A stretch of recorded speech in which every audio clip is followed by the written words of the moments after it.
تصویر کشی کی دوسری قسم جی، جس کے اندر روح نہیں ہے، مالا روح فی، جس میں روح نہیں ہے، یعنی غیر جاندار. ابھی تک جو ہماری باتیں چل رہی تھی جاندار کی چل رہی تھی، اور اس کی 4 قسم ہم نے آپ کے سامنے بیان کی ہے نا. اور وہ تصویریں جس کے اندر روح نہیں ہے، اس کی تصویر اگر کوئی آدمی بناتا ہے تو اہل علم اس کو 3 قسموں کے اندر تقسیم کرتے ہیں. غور سے سنیے گا.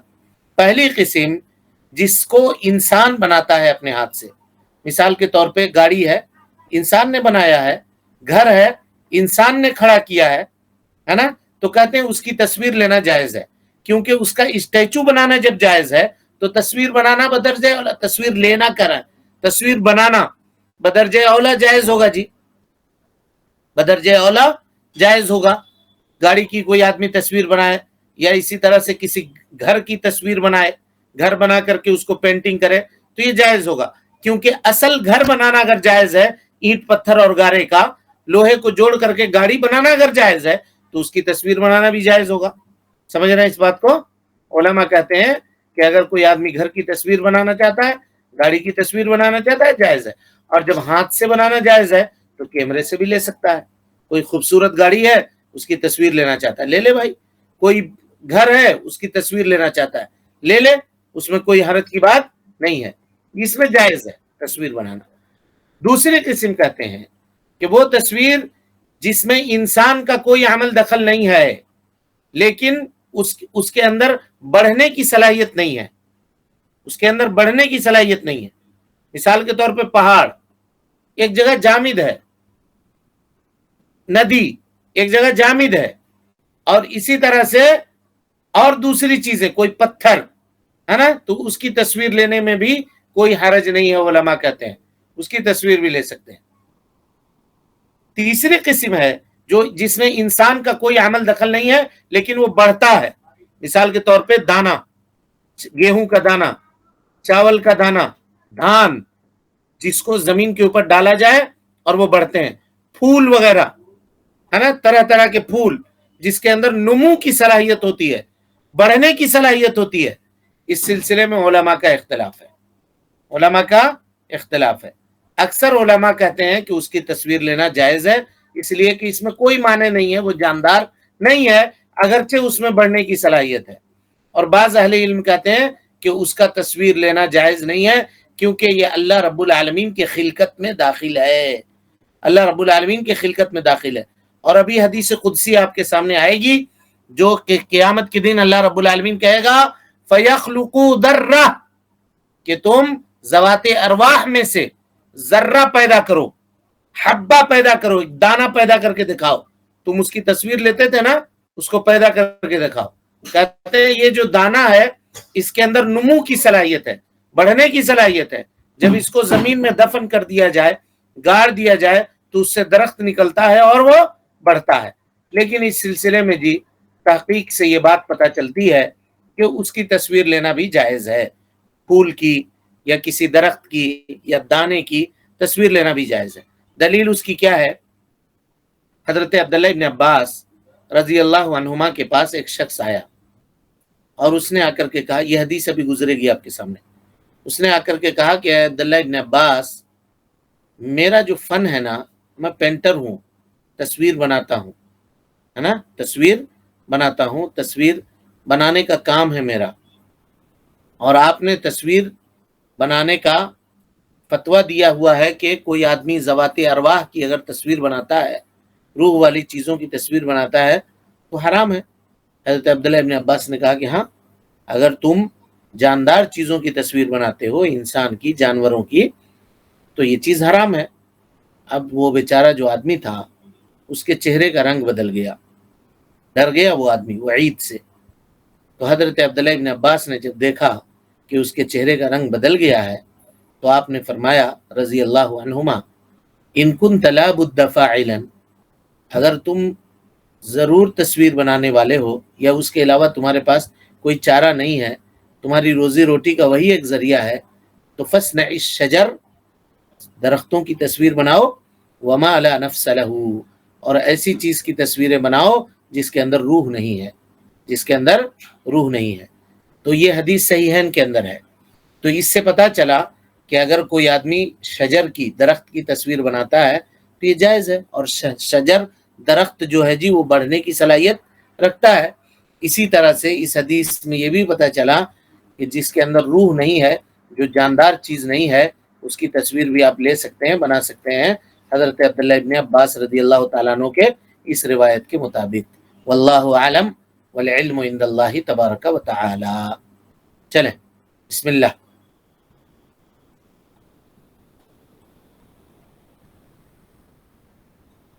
الحمد لله وحده والصلاة والسلام على من لا نبي بعد أما بعد فأعوذ بالله من الشیطان الرجیم بسم اللہ الرحمن الرحیم۔ تصویر بنانا ایک قبیح فعل ہے۔ حضرت ابو ہریرہ رضی اللہ عنہ سے مروی ہے کہ رسول اللہ صلی اللہ علیہ وسلم نے فرمایا، اللہ تعالیٰ ارشاد فرماتے ہیں، وَمَنْ أَظْلَمُ مِمَّنْ ذَهَبَ يَخْلُقُ خَلْقِهِ فَلْيَخْلُقُ ذَرَّةً أَوْ لِيَخْلُقُ حَبَّةً أَوْ لِيَخْلُقُ شَعِيرًا۔ صحیح بخاری و صحیح مسلم۔ اس شخص سے بڑا ظالم کون ہوگا جو میری مخلوق جیسی مخلوق بنانے کی کوشش کرتا ہے؟ یہ لوگ ایک ذرہ، ایک دانہ یا ایک جو ہی بنا کر دکھلائیں۔ حدیث قدسی۔ جی اس شخص سے بڑا، دیکھیے کتنی بڑی وعید ہے جی۔ راوی حدیث حضرت ابو ہریرہ ہیں، اور کوئی آدمی یہ بھی نہیں کہہ سکتا کہ حدیث ضعیف ہے، متفق علیہ حدیث ہے، بخاری اور مسلم کی روایت ہے، بخاری اور مسلم کی روایت ہے۔ اللہ کے نبی صلی اللہ، اور حدیث قدسی ہے، اللہ اکبر، حدیث قدسی ہے۔ یہ حدیث صحیح بخاری اور صحیح مسلم میں ہے، حدیث قدسی ہے۔ بعض لوگ اس کو کہتے ہیں حدیث الہی، حدیث قدسی کو حدیث الہی بھی کہا جاتا ہے جی، اور اسی طرح سے حدیث ربانی بھی کہا جاتا ہے۔ اس کو کیا کہا جاتا ہے؟ حدیث ربانی، ہے نا۔ اور حدیث قدسی کہتے ہیں جس کو اللہ کے نبی صلی اللہ علیہ وسلم اللہ رب العالمین سے روایت کرتے ہیں۔ قال اللہ تبارک و تعالی، دیکھیے عن ابی ہریرہ رضی اللہ عنہ قال قال رسول اللہ صلی اللہ علیہ وسلم قال اللہ تعالی۔ حضرت ابو ہریرہ رضی اللہ تعالیٰ عنہ کہتے ہیں کہ اللہ کے نبی صلی اللہ علیہ وسلم نے فرمایا کہ اللہ رب العالمین فرماتا ہے، یعنی اللہ کے نبی صلی اللہ علیہ وسلم کیا کر رہے ہیں؟ اللہ رب العالمین سے روایت کر رہے ہیں۔ اور آپ سب کو معلوم ہے کہ جو کچھ بھی اللہ کے نبی صلی اللہ علیہ وسلم سے جو حدیثیں صادر ہوتی ہیں وہ اللہ رب العالمین کی جانب سے وہی ہوتی ہیں۔ نبی صلی اللہ علیہ وسلم دین میں کوئی بھی بات نہیں بولتے مگر وہ بات وہی ہوتی ہے، جیسا کہ اللہ رب العالمین نے فرمایا وما ينطق عن الهوى ان هو الا وحی یوحى۔ لیکن اللہ کے نبی صلی اللہ علیہ وسلم کی جانب سے جی جو احادیث آئے ہیں نا، اس کی تین قسمیں ہیں۔ احادیث کہیے یا باتیں کہیے، نبی صلی اللہ علیہ وسلم کی جو باتیں ہم تک پہنچی ہیں اس کی تین قسمیں ہیں۔ علماء نے اس کی تین قسم کی ہے۔ پہلی قسم قرآن مجید ہے، اور یہ اللہ رب العالمین کا کلام ہے، لفظی طور پر بھی معنوی طور پر بھی، اس میں کسی کو کوئی شک نہیں ہے۔ یعنی جو لفظ ہے الف لام میم ذالک الکتاب، یہ اللہ کا کلام ہے، اللہ نے اس کلام کے ذریعے سے بات کی ہے۔ ذالک الکتاب لا ریب فیہ، حقیقی طور پہ یہ اللہ کا کلام ہے، اور اس کا معنی یہ بھی اللہ رب العالمین کا ہے۔ سمجھ رہے ہیں؟ قرآن مجید یہ پہلی قسم ہوئی، یعنی اللہ کے نبی صلی اللہ علیہ وسلم کے سے ہم تک جو چیزیں پہنچی ہیں اس کی تین قسمیں میں سے پہلی قسم قرآن مجید ہے، دوسری قسم حدیث نبوی ہے جو اللہ کے نبی جناب محمد رسول اللہ صلی اللہ علیہ وسلم سے روایت کی جاتی ہے، اور جس کی سند نبی صلی اللہ علیہ وسلم کے پاس جا کر کے ختم ہو جاتی ہے نا۔ یعنی راوی کہے قال رسول اللہ صلی اللہ علیہ وسلم، سمعت رسول اللہ صلی اللہ علیہ وسلم، میں نے اللہ کے نبی صلی اللہ علیہ وسلم کو یہ کہتے ہوئے سنا۔ تو اس کا مطلب یہ ہے کہ اللہ رب العالمین کی جانب سے وحی تو ہے، لیکن اس کے الفاظ یہ اللہ رب العالمین کے نہیں ہیں، بلکہ الفاظ یہ محمد صلی اللہ علیہ وسلم کے ہیں۔ الفاظ کس کے ہیں؟ محمد صلی اللہ علیہ وسلم کے۔ اور تیسری قسم ہے یہ حدیث قدسی، جس کو حدیث الہی بھی کہتے ہیں، حدیث ربانی بھی کہتے ہیں، جس کو اللہ کے نبی جناب محمد رسول اللہ صلی اللہ علیہ وسلم اللہ رب العالمین سے روایت کرتے ہیں۔ اب علماء کا اس میں اختلاف ہے کہ کیا اس کے الفاظ اللہ کے ہیں یا صرف معنی اللہ کا ہے اور لفظ جو ہے وہ نبی صلی اللہ علیہ وسلم کا ہے۔ تو اس سلسلے میں راجح بات یہ ہے کہ اس کے الفاظ اور اس کے معانی یہ اللہ رب العالمین کے ہیں، الفاظ اور معنی یہ دونوں اللہ رب العالمین کے ہیں۔ تب کوئی کہے کہ پھر قرآن میں اور اس میں فرق کیا ہوا؟ تو کہیے قرآن میں فرق یہ ہوا کہ قرآن دو مصحف کے دو دفتیوں کے درمیان ہے، دو دفتیوں کے درمیان ہے، اور یہ حدیث قدسی اس سے خارج ہے۔ قرآن کی تلاوت نماز میں کی جاتی ہے جبکہ حدیث قدسی کی تلاوت نماز میں نہیں کی جاتی ہے۔ اسی طرح سے قرآن مجید کی حروف پڑھنے کے اوپر، قرآن مجید کی تلاوت کرنے کے اوپر ہر حرف میں 10 نیکی اللہ رب العالمین دیتا ہے، جبکہ یہ ثواب حدیث قدسی کے ساتھ نہیں ہے۔ یہ فرق ہے جی، دونوں کے اندر یہ فرق آپ بیان کر سکتے ہیں۔ حضرت ابو ہریرہ، یہ فائدے کے طور پہ بات آ گئی تو ہم نے ذکر کر دیا۔ حضرت ابو ہریرہ رضی اللہ تعالیٰ عنہ سے روایت ہے، قال قال رسول اللہ صلی اللہ علیہ وسلم، کہتے ہیں کہ اللہ کے نبی صلی اللہ علیہ وسلم نے فرمایا، قال اللہ تعالی، اللہ رب العالمین کہتا ہے، ومن اظلم، یہ من ہونا یہاں پہ استفہامیہ ہے جی، اور اس سے مراد نفی ہے۔ اس شخص سے بڑا ظالم دنیا کے اندر اور کوئی نہیں ہو سکتا ہے۔ اس شخص سے بڑا ظالم دنیا کے اندر اور کوئی ہو ہی نہیں سکتا ہے۔ اللہ اکبر۔ کون ہے بھائی اتنا بڑا ظالم؟ ہے نا، اتنا بڑا ظالم کون ہے؟ تو کہا وہ جو اللہ رب العالمین کے برابری کرنے کا کوشش کرے، اللہ رب العالمین کا برابری کرنے کی کوشش کرے۔ فَيَخْلُقُ ذَرَّةً، ہے نا، اللہ رب العالمین قیامت کے دن اس سے کہے گا کہ بناؤ تو ایک ذرہ، بنا کر کے دکھاؤ۔ ذرہ کیا ہے جی؟ ذرہ کہتے ہیں عربی زبان کے اندر چھوٹی چوٹی کو، کالی والی جو چوٹی ہوتی ہے، چھوٹی چوٹی، اس کو ذرہ کہتے ہیں۔ نملہ الصغیرہ، چھوٹی چوٹی کو جو بہت زیادہ چھوٹی ہو اس کو کہتے ہیں ذرہ، ہے نا۔ تو آج بھی لوگ اس کو ذرہ ہی کہتے ہیں یا زر کہتے ہیں۔ بہرحال کہا کہ ذرہ بنانے کا حکم اللہ رب العالمین دے گا، کیا وہ بنا کر کے پیش کر سکتے ہیں؟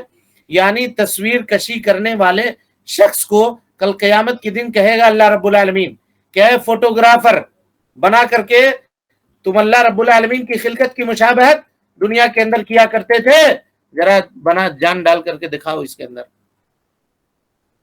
دنیا میں جو سب سے حیوانوں میں سب سے چھوٹا حیوان ہے، جو وہ چوٹی ہے، وہ بنا کر کے دکھاؤ۔ یقینی طور پر کوئی آدمی وہ بنانے کی طاقت ہے نا، تو پتہ یہ چلا کہ اگر وہ بنانے کی طاقت نہیں رکھے گا اور یقینی طور پہ نہیں رکھے گا تو اس کی تصویر بنانی بھی ناجائز ہے، چاہے وہ ہاتھ سے بنائے چاہے کیمرہ سے بنائے، دونوں صورتوں میں۔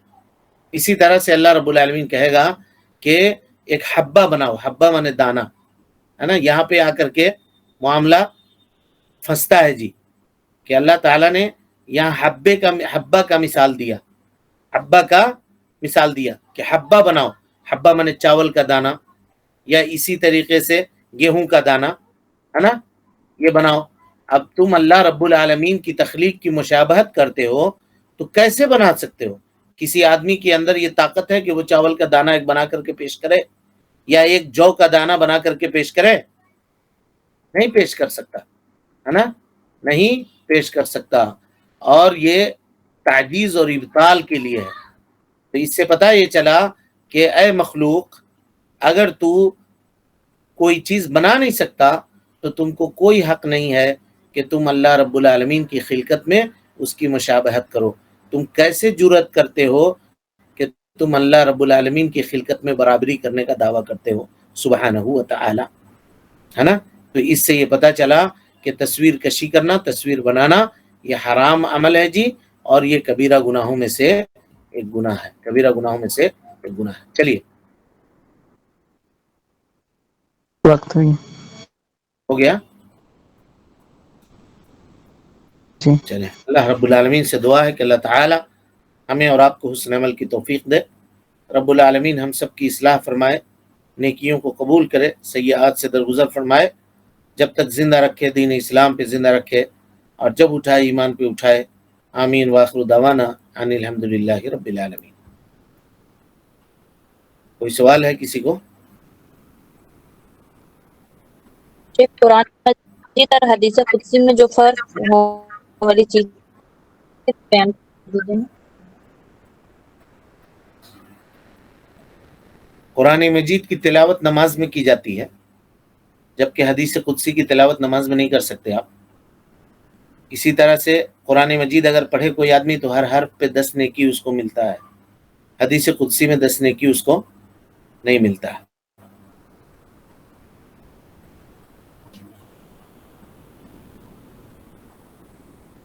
اور قرآن مجید وہ ہے جو مصحف کے اندر موجود ہے، جبکہ حدیث قدسی مصحف کے اندر نہیں ہے۔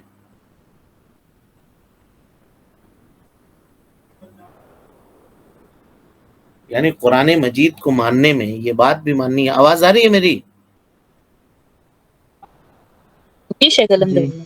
یہ بات بھی ماننی ہے کہ قرآن مجید وہی ہے جو مصحف کے دو دفتیوں کے درمیان موجود ہے۔ یہ کہنا ضروری ہے قرآن کی تعریف میں، کہا کہ کیوں آج اگر کوئی آدمی آئے اور کہے کہ دیکھو بھائی ہمارے باپ دادا کے زمانے سے ہمارے گھر میں یہ کتاب تھی اور یہ قرآن کی آیت ہے لیکن قرآن میں موجود نہیں ہے، اس کو قرآن میں ایڈ کر دو، تو کیا ہم ایڈ کر دیں گے؟ نہیں کریں گے۔ ہو گیا معاملہ، جو قرآن مجید میں موجود ہے وہی آیت ہے، اب تمہارے کہنے سے وہ آیت نہیں ہو جائے گی۔ اسی لیے علماء جب قرآن کی تعریف کرتے ہیں تو کہتے ہیں وہ الکلام المعجز، وہ ایسا کلام ہے جس نے لوگوں کو عاجز کر دیا، اس جیسا کلام وہ بنا کر کے نہیں پیش کر سکتے۔ بین دفعتي المصحف، جو مصحف کے دونوں تختیوں کے درمیان موجود ہے، اور المتعبد بتلاوتہ، جس کی تلاوت کرنا عبادت ہے اور جس کے ہر حرف کے اوپر 10 نیکیاں ملتی ہیں۔ اور کوئی سوال ہے؟